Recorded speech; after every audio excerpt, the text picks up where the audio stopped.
우크라이나가 한국과 같은 철도 규격을 기존의 러시아 규격인 관계에서 한국 규격인 표준계로 맞추기로 결정했습니다. 이 때문에 우크라이나에서 터키 그리고 한반도로 이어지는 거대한 철도 노선이 만들어질지 주목됩니다. 국토전략협의 세계 철도 규격은 1520mm의 광계 그리고 14만 35mm를 사용하는 표준계 167mm의 형태 이렇게 3개의 규격으로 나눕니다. 러시아는 1520mm의 폭이 넓은 관계를 쓰고 유럽연합과 한국은 표준계를 사용 중이고 일본 열도는 폭이 좁은 협회를 여전히 사용 중입니다. 이 때문에 그의 규격에 따라서 국제 철도 이용 가능성 여부가 결정되는데 러시아와 서유럽이 철도가 잘 연결이 안 되는 이유로 바로 이 철도의 규격 차이 때문이기도 합니다. 러시아, 소련이 지배했던 동유럽 특히 우크라이나의 경우에는 광계를 표준 철도 규격으로 깔고 있어서 러시아의 우크라이나 침공이 더욱 용이한 상황이었는데 최근 우크라이나 정부가 기존 1520mm의 러시아 규격인 관계에서 한국과 이후 가스는 규격인 표준계로 전국토의 철도 노선을 교체하기로 했습니다. 세계는 서유럽 동아시아 북아메리카 세 개의 꼭지점의 경제권 삼각축의 자유민주주의 진영이 사실상 하나의 축이 되어 세계 경제를 쥐락펴락하고 있습니다. 그럼에도 불구하고 동아시아에서부터 서유럽까지 연결되는 철도 노선의 건설은 활발하지 않았습니다. 세계 각국의 정치적 상황과 맞물려 막혀 있을 뿐 아니라 철도의 규격 자체가 달라서 국경에서 한 바퀴를 간다든가 환승환적을 해야 하는 문제가 있었습니다. 하지만 이 철도 규격이 통일되게 된다면 한 번에 한반도에서부터 서유럽까지 정차 없이 기차가 통행할 수 있어서 선박 루트보다 빠른 세계적인 물류혁명이 일어날 수 있습니다. 그런데 유럽의 입구인 우크라이나가 러시아 표준계가 아닌 영국 서유럽 그리고 한반도와 동일한 표준계를 깔게 되면서 중간에 정치적 상황으로 막혀있는 나라들만 철도망이 뚫리게 될 경우 서유럽에서부터 한반도로 이어지는 자유민주주의의 경제권이 완성될 수 있을 것으로 전망됩니다. 이로 인해서 중국이나 러시아와 같은 세계 민주주의의 위협 세력에 대항할 수 있는 물류루트 경제권도 세계 패권을 형성할 수 있을 것으로 보이는데요. 현재는 총 6개 나라들이 철도 노선이 열리게 되면서 러시아 시베리아 횡단 철도 그리고 중국의 1대1로 실크로드를 대체할 새로운 루트가 만들어질 것으로 관측됩니다. 어느 나라들의 철도 노선이 열리게 될지 살펴봅니다. 첫 번째 이란 그동안 우크라이나 혹은 서유럽에서 동아시아를 철도로 연결하기 위해서는 러시아의 허가가 반드시 필요했습니다. 하지만 터키 그리고 코카서스 지방을 지나 카스피해의 넓은 바다를 건너야 해서 사실상 유럽과 아시아의 철도 연결이 사실상 불가능했습니다. 심지어 러시아가 조지아, 아르메니아, 아제르바이잔 등지에 무력 충돌 상황이 빚어지면서 지정학적 위험성이 더욱 커지는 상황이었습니다. 이란이 열리게 되면 상황이 달라집니다. 그동안 이란은 서유럽에 있어서 러시아보다 위험한 나라였습니다. 아주 서유럽과 북미권에서는 이미지가 안 좋게 박혀있는 나라가 바로 이란이었으나 이란은 최근 사회적 분야에 있어서 개방이 점점 이루어질 뿐 아니라 이스라엘, 사우디, 서유럽, 미국과의 관계 정상화, 제2의 이란 핵 합의가 추진되면서 이란이 다시금 서방 진영의 편에 설 수 있을지 주목되는 상황입니다. 이란이 사실상 터키와 같은 이슬람 국가이면서도 서구적인 생활을 하는 나라가 될 수 있다는 겁니다.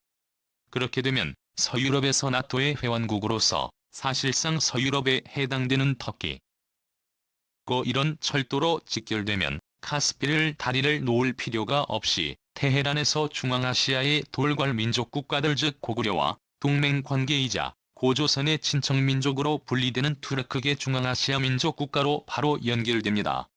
두 번째 투르크메니스탄은 이름부터 투르크계 즉 돌궐 민족 국가입니다. 터키와 같은 언어를 사용해서 사실상 한국어와 동일한 문법 체계를 갖고 있습니다. 터키, 투르크멘, 우즈벡, 카자흐는 모두 마찬가지인 상황입니다. 투르크메니스탄은 최근 어마어마한 양의 천연가스가 매장돼 있고 상용화를 통해 막대한 부를 얻고 있습니다. 이런 러시아 카타르에 이어 세계 4위 규모의 매장량입니다. 만약 이란과 철도가 뚫리게 될 경우 서유럽은 기존의 러시아 의존적인 가스 수급을 세계 2위의 천연가스 대국인 이란, 세계 4위의 천연가스 생산국 투르크메니스탄으로부터 유럽으로 직결되는 공급망을 만들어낼 수 있습니다. 투르크메니스탄은 한국에 대한 이미지가 매우 좋은 나라입니다. 언어의 문법 체계와 문화적 배경이 유사해 한국이 아주 인기가 높은 몇 안 되는 나라로 한국과 철도 연결이 될 경우 막대한 관광 수요와 한국과의 교류 협력이 강화될 수 있습니다. 세 번째, 우즈베키스탄, 터키, 이란, 투르크메니스탄에서 이어지는 철도 노선은 우즈베키스탄의 사마르칸드로 이어집니다.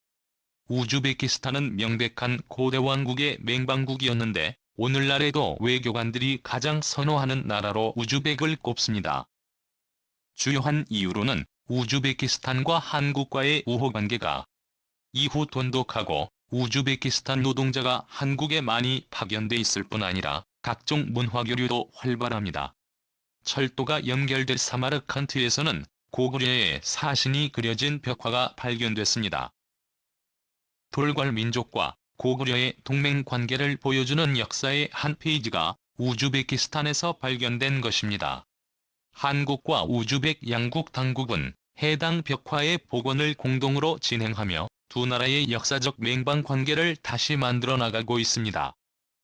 인구 3,400만 명의 우즈베키스탄은 중앙아시아에서 가장 인구가 많은 나라 중 하나로서 힘이 가장 센 나라이며 몽골, 카자흐스탄, 투르크메니스탄 등을 통틀어 가장 인구가 많아 외교력이 센 나라로 한국과의 우방관계가 돈독합니다. 특히 우즈베키스탄에서 한국의 농촌과 공업단지로 유입되는 노동자들의 숫자가 많아지고 있고 별다른 한국 국민과의 충돌이 없어 우호 관계가 지속되고 있습니다. 네 번째, 카자흐스탄. 카자흐스탄은 최근 러시아로부터 위협을 받는 가운데 미국의 가장 강력한 도움을 받고 있습니다. 러시아는 우크라이나 침공 직전 카자흐스탄에 공수부대를 파병하여 시위대를 진압하였습니다. 이 사태가 일어난 것은 카자흐스탄에 주카 장미군이 들어가기로 논의되는 시점이었습니다. 카자 시위 진압 사건 이후로 서방 세계는 카자흐스탄이 친러시아 성향으로 돌아설 것으로 걱정했으나 충격적이게도 코로나를 핑계로 러시아와의 관계를 모두 단절하고 있습니다. 완전 국경이 차단되는 상황이며 심지어 미군 부대의 유치까지 이루어질 것이라는 관측이 나오고 있습니다. 카자흐스탄의 수도는 아스타나. 지금은 이름이 바뀌어서 누르술탄이라는 이름으로 바뀐 신도시가 수도인 상황으로 카자흐스탄의 국토정주범인 약간 북부 지방에 치우친 위치에 있습니다. 하지만 실제 카자흐스탄의 경제와 인구는 알마티를 중심으로 한 카자흐스탄 남부 지방에 집중되어 있습니다. 이런 테헤란, 투르크메니스탄의 수도 아슈하비트, 우즈벡 사마르칸트, 타슈겐트, 타지키스탄의 수도 도시인데 키르기스스탄의 수도가 시패뜻, 카자흐스탄의 알마티와 같은 주요 대도시들이 선형으로 연결된 곳에 인구가 밀집해 있는데 이곳은 과거의 실크로드를 들어서 오늘날에도 서유럽과 동아시아를 이어주는 루트에 위치하고 있어 거대한 메갈로폴리스 연대는 도시를 형성하고 있습니다. 다시 이 중앙아시아의 메트로폴리탄이 활성화되어 번성하게 될 수 있을 것으로 보입니다. 현재 카자흐스탄의 경우 러시아 공수부대로부터의 침공을 매우 두려워하고 있으며 축하장 미군 부대 유치를 위해 매우 적극적인 상황입니다.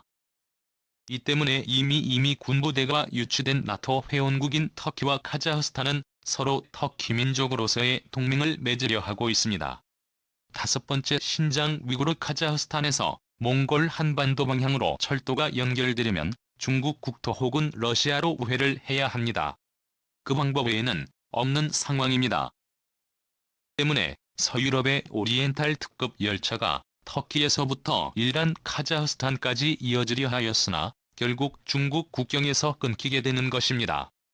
하지만 최근 놀랍게도 해당 지역 신장 위구르 자치주 가블리 독립에 대한 국제 여론이 조성되고 있는 상황입니다.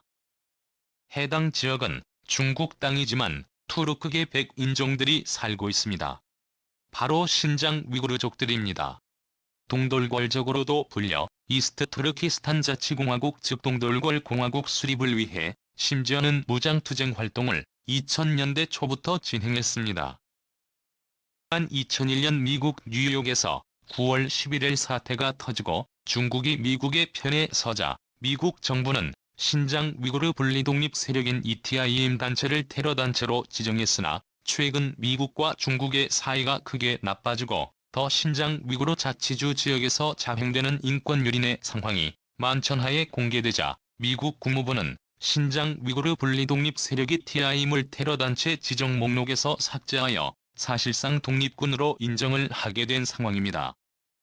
이 때문에 중국에서부터 신장 위구르 분리독립과 동돌궐 민주공화국의 설립은 사실상 시간 문제인 상황이며 돌궐 계통의 민족 즉 터키 언어를 사용하는 특성상 향후 범터키 연합체의 회원국으로서 친미주의 성향의 국가로 독립되어 향후 서유럽과 동아시아를 연결하는 철도 노선의 핵심 거점이 될 것으로 보입니다. 여섯 번째, 내몽골 신장 위구르가 철도로 뚫리게 되면 이제 몽골과 연결됩니다. 하지만 몽골에서 또 한 번 멈추게 되는데 바로 내몽골 자치주 중국에게 빼앗긴 몽골의 옛 영토인 남몽골 즉 내몽골 자치주가 문제가 되는 상황입니다. 공교롭게들 내몽골 지방에서도 마치 신장 위구르 자치구처럼 분리독립 변화가 현재 독립국가인 몽골과의 통일을 염원하는 움직임이 생기고 있습니다. 이 때문에 내몽골 자치주가 몽골과의 통일이 이루어지게 되면 몽골은 인구 2,900만의 중견국가로 떠오르게 될 수 있을 뿐 아니라 유럽과 동아시아를 연결하는 실크로드의 핵심 거점국이 될 것입니다. 다섯 번째, 만주. 하지만 몽골이 몽골에 흡수 통일된다고 하더라도 가장 중요한 한반도로의 연결은 어려운데요. 바로 만주 지방 동북 삼성 지방이 남아있는 상황입니다. 동부 찬성 지방은 한국 정부에 의해 특별 관리되고 있습니다. 80년대부터 백두산 계획으로 중국과의 무력 충돌 상황이 빚어지게 될 경우 고토 회복이 대상지로 지정된 상황이며 한국 정부의 신북방 정책에서 중국과는 독립된 특별지역으로 분류됩니다. 현재 만주 지방은 조선족, 만주족, 몽골족과 같은 북방계 민족이 살고 있어 기존 중국 민족과는 문화적 배경 자체가 다른 상황입니다. 미국의 미래지정학자 조지 프리드먼 박사는 향후 남북한이 통일되면 동북 삼성 지방이 한국의 경제권에 편입될 것을 예언한 바 있습니다. 일상 한국의 경제권이 될 것이라는 것입니다. 만약 만주가 옛날처럼 분리독립된 국가가 되거나 조지 프리드먼의 예언대로 통일한국에 흡수병합이 되면 유럽에서 연결되는 오리엔탈 특급 열차 노선이 터키의 일간 중앙아시아를 거쳐 몽골 그리고 만주로 연결돼 이로써 한반도로 연결됩니다. 하지만 한반도는 여전히 통일이 되지 않은 상황으로 앞으로 세계 지정학적 상황은 한반도와 유럽을 연결하는 지정학적 약한 고리들의 통합과 분리 등을 통해 지정학적 상황이 많이 달라질 것으로 분석되고 있습니다. 그래서 지금 중요한 나라와 지역은 바로 일현의 친서방화 그리고 중국의 신장 위구르 내몽골 만주 동북 삼성 지방의 지정학적 변화에 따라서 서유럽과 동아시아를 연결하는 철도 노선 루트가 만들어질 것으로 보입니다. 노선은 과거 로마와 신라의 금성을 이어주는 실크로드의 루트와 놀랍도록 흡사합니다. 과거 통일 신라는 삼국을 통일하고 실크로드 물류 루트를 통해 막대한 부를 쌓았고 수많은 세계의 인재들이 한반도로 몰려들었습니다. 최근 우크라이나 사태를 계기로 세계 지정학이 크게 변동될 상황이 만들어지고 있습니다. 이 때문에 서유럽 지역과 한반도가 서로 철도 노선으로 연결될 가능성이 생기면서 한반도의 가치가 급부상할 것으로 전망되고 있습니다.